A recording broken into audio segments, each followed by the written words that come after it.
For decades, Iran and Israel were not official enemies, but years of hidden conflict, espionage, nuclear fear, and proxy wars created a fire that was ready to explode. What began as political tension over Iran's nuclear ambitions turned into direct strikes, covert missions, and missile barrages that now threaten the entire Middle East today. Hundreds of missiles and airstrikes have turned cities into battlefields, disrupted global trade, and drawn in superpowers. This is not just another war, it's the moment that reshaped world politics, brought ancient rivalries to the surface, and forced every nation to take sides. This is the history of Iran and Israel and how they became enemies. The war that has been raging in the Middle East for over a year and has claimed many lives has now spread to Western Asia. Iran and Israel are now in direct conflict and, for the past week, they have been fighting each other with all the weapons they possess. The bitter hatred between the two countries has been heating up, boiling over, growing worse and worse, until it finally pushed them into open war. Until recently, Iran and Israel had not fought a direct war. Instead, they fought through others. Israel has long accused Iran of training and supporting groups such as Hezbollah, Hamas, and the Houthis, and has often said that Iran seeks Israel's destruction. Especially after Iran began developing its nuclear program, Israel has considered it a major threat to its existence. From the beginning, Israel has tried to stop it. Scientists were assassinated. Nuclear facilities were sabotaged. Pressure was placed on the United States to act. Yet none of these efforts forced Iran to back down. Now, the two countries stand at war. In the second week of the conflict, the skies between Iran and Israel have become a battlefield of aircraft and missiles. Every day civilians die, every day ordinary people lose their lives, and buildings collapse into ruins. Israel says that 26 people have died so far. Iran claims that more than 800 of its citizens have been killed. Meanwhile, the war in Gaza continues without pause. The war in Ukraine remains unresolved. Together, these conflicts have shaken the world. Global peace is disturbed, trade is disrupted, activities are restricted, and the world watches in growing concern. The Iranian nuclear issue seemed to be brought to a close after long negotiations during the presidency of Barack Obama. Iran, as it had always said, was allowed to use its nuclear program for peaceful power generation, but it had to accept periodic inspections by international inspectors. President Obama declared that Iran would not be allowed to use its nuclear program for weapons purposes. However, Israeli Prime Minister Benjamin Netanyahu was among the first to oppose the agreement. His supporters and allies argued that the deal would not truly eliminate Iran's ability to develop nuclear weapons. Their criticism was harsh, and it created open tension with the Obama administration. When Donald Trump succeeded Obama and became president, he took a position that strongly supported Israel's interests.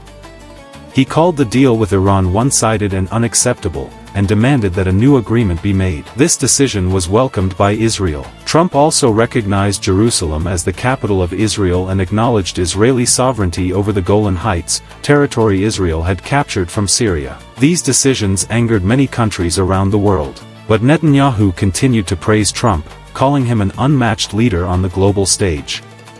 Even today, Netanyahu often says he respects Trump because his tough stance toward Iran is good for Israel. The war between Iran and Israel is fought mainly with long-range missiles and fighter jets. The two countries do not share a border, yet they strike each other from a distance, sometimes even violating each other's airspace. Since direct ground warfare between them is impossible, the battle has intensified in the skies. Iran, which has about 1 million trained soldiers, has not been able to gain superiority over Israel, whose total military strength is estimated at about 680,000 personnel. According to reports, the Israeli Air Force has a significant advantage because of its large number of modern and advanced aircraft, allowing it to operate effectively even near Iranian airspace. It is said that Israel operates about 300 fighter jets, including advanced American-made aircraft such as the F-15, F-16, and F-35, which have been upgraded with modern capabilities. Iran has tried to balance this gap by relying heavily on long-range missiles. Although many of the missiles Iran launches every day are intercepted by Israel's air defense systems, some still manage to reach their targets and cause destruction in selected locations inside Israel. Iran and Israel were not always enemies as they are today. They were not like white and black, left and right, right and wrong, Abel and Cain. When Israel was declared an independent state in 1948, Iran was among the first countries in the Middle East to recognize it. The king at that time, Mohammad Reza Pahlavi, was a close friend of the West, and his government maintained an open relationship with Israel. He also did not support the Arab unity movement promoted by Egyptian President Gamal Abdel Nasser. Even though Iran was an Islamic country, it signed military, agricultural, and trade agreements with Israel. This friendship between the two countries continued until the Islamic Revolution of 1979. When the Islamic government led by Ayatollah Ruhollah Khomeini came to power and established a system based on Sharia law, the relationship between Iran and Israel was completely broken. The new government declared that Israel was an enemy. Iran closed the Israeli embassy in Tehran and handed the building to the Palestine Liberation Organization, PLO. The Khomeini government also announced that Iran would become a major supporter of the Palestinian struggle. From that moment, hostility began to grow. Iranian leaders even said they did not recognize a country called Israel. Instead of calling it Israel, they often referred to it as the Zionist regime. Israel, in turn, began to see Iran as its main enemy, especially because Iran supported groups like Hezbollah and other militant organizations opposing Israel. However, politics sometimes changes quickly. As the saying goes, there are no permanent enemies and no permanent friends. During the Iran-Iraq War, 1980 to 1988, Iran and Israel quietly cooperated again. Iran needed weapons and spare parts to continue the long war against Saddam Hussein. Israel also saw an advantage, because Saddam Hussein had become one of its biggest threats at that time. Iraq was even developing a nuclear reactor, which worried both Iran and Israel. For this reason, a secret cooperation began. Israel reportedly sent military equipment and experts to help Iran maintain its military systems. But this cooperation was only temporary. When the war between Iran and Iraq ended, the relationship between Iran and Israel returned to its old hostility, and the two countries once again stood on opposite sides. Over the past year, Israel seems to believe that it has found a good opportunity. The election of Donald Trump, a strong friend of Israel and a leader known for his hard stance against Iran, was seen as an advantage. At the same time, Israel's military operations weakened Hamas in Gaza, and the strikes that killed several Hezbollah leaders also reduced their strength for a period of time. The new political changes in Syria, where there were calls to remove Bashar al-Assad's government and reduce Iran's influence there, were also seen as developments that could benefit Israel. All these events together appeared to create what Israel believed was a favorable moment. Even many Western media outlets were cautious in criticizing Israel's use of force. When Israel launched attacks against Iran, the condemnations that followed were often limited and mostly diplomatic rather than strong actions. In many reports, the media also repeated Israel's explanation that its actions were meant to prevent Iran from developing nuclear weapons and to protect regional peace. Iran, on the other hand, has repeatedly said that it is willing to allow international inspectors to monitor its nuclear program, but it has also asked that negotiations be accepted as a way to resolve the issue. At the same time, it is widely believed that Israel itself possesses nuclear weapons. Israel has never officially confirmed this and has kept its nuclear program closed to international inspection. Although reports have discussed possible nuclear facilities and the estimated number of weapons, there has been no formal international investigation. Because of this, many critics say that the issue is rarely discussed openly in global media, and when it is mentioned, it is often only briefly reported. All these circumstances together have been seen by Israel as an opportunity to act more boldly. The current outbreak of war between Israel and Iran is not a surprise. For years, the two countries have been hostile toward each other.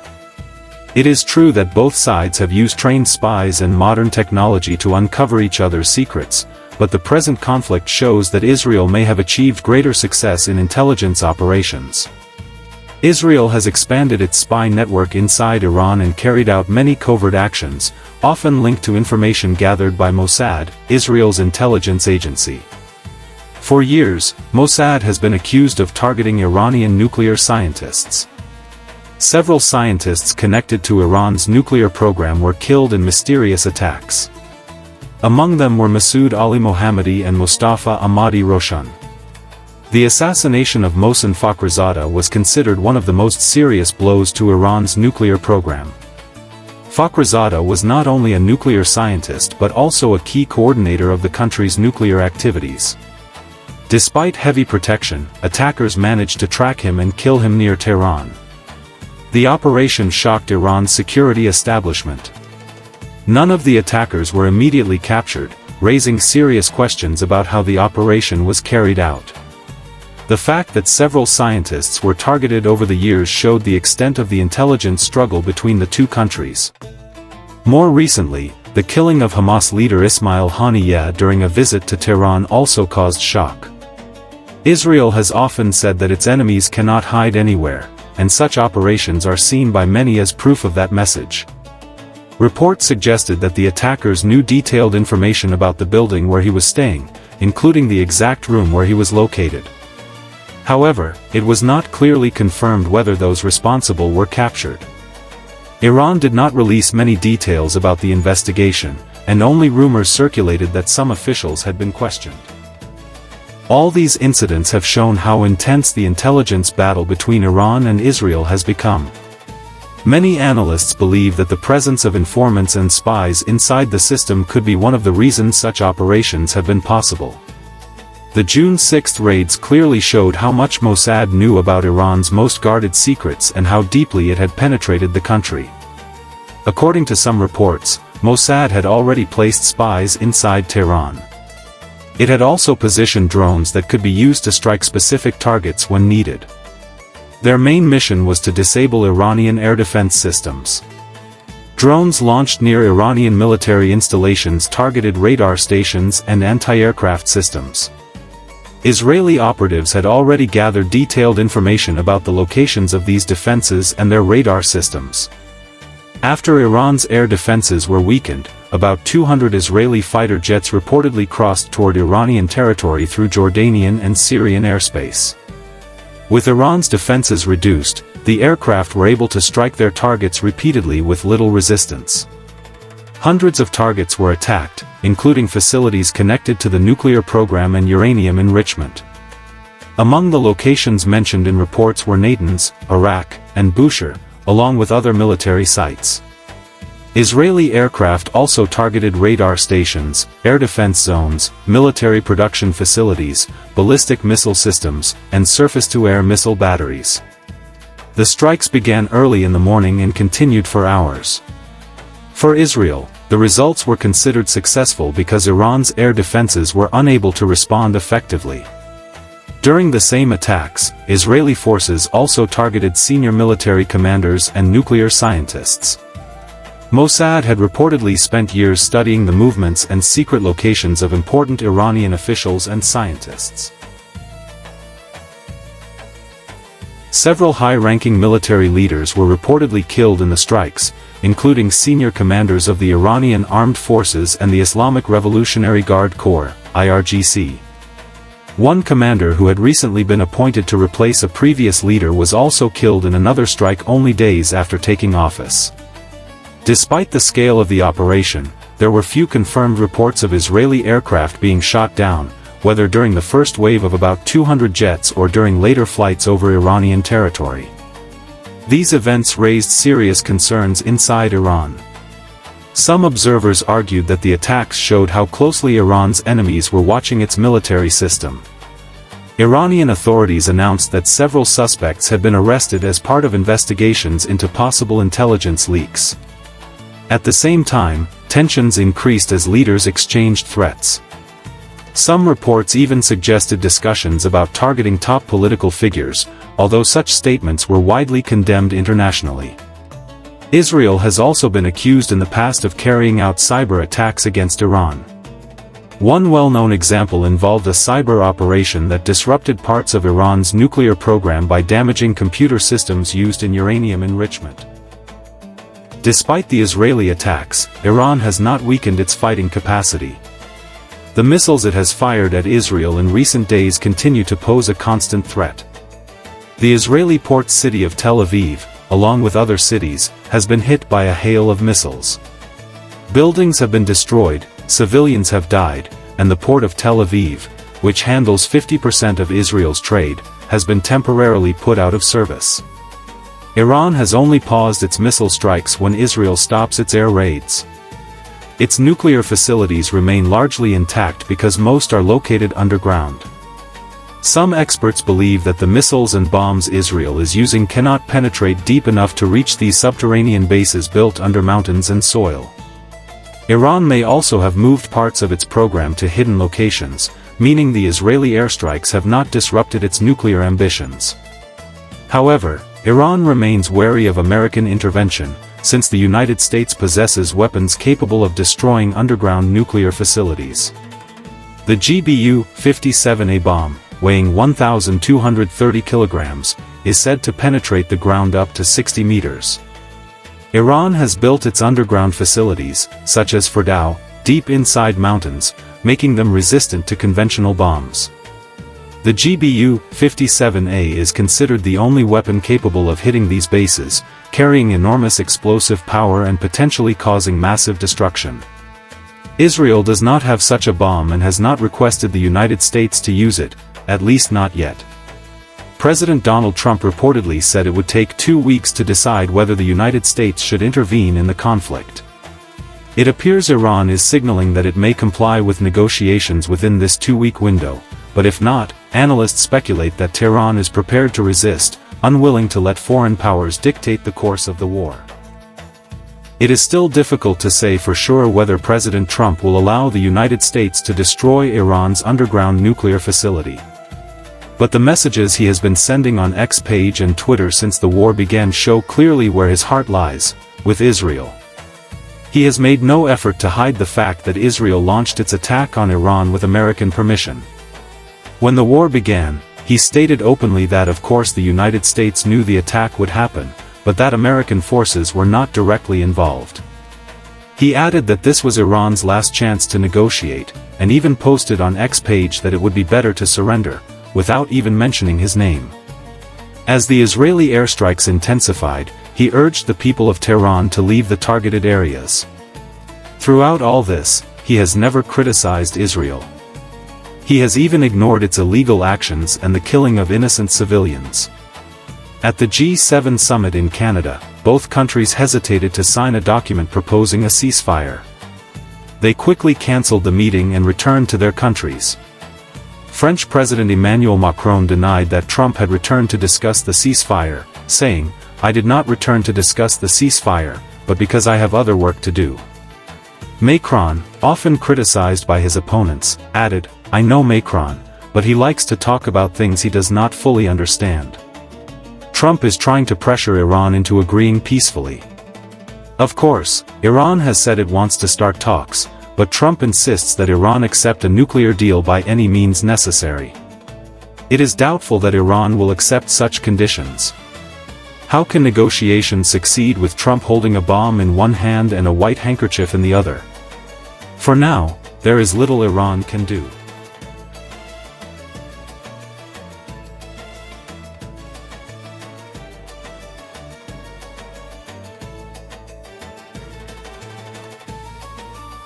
Many people believe that the war between Iran and Israel could become their only full-scale war. It is also thought that the conflict will cause major problems in world trade, especially if the increase in oil prices disrupts the movement of ships. If shipping is disrupted, this will harm many countries around the world. The world, surrounded by swords of war, remains quiet about peace, even as hope for peace fades. The ongoing war between Israel and Iran, now involving the United States, has already affected global markets and trade. The region around the Strait of Hormuz, through which about 20% of the world's seaborne oil trade passes, has seen reduced shipping traffic due to security risks. This has pushed oil prices sharply higher, with crude above $100 per barrel at times, threatening global inflation and slowing economic growth. Disruptions to shipping and energy supplies could affect industries, transportation, and the cost of basic goods worldwide. Some analysts warn that continued conflict could reduce oil exports and hinder global trade, even pushing certain economies into recession if the crisis persists.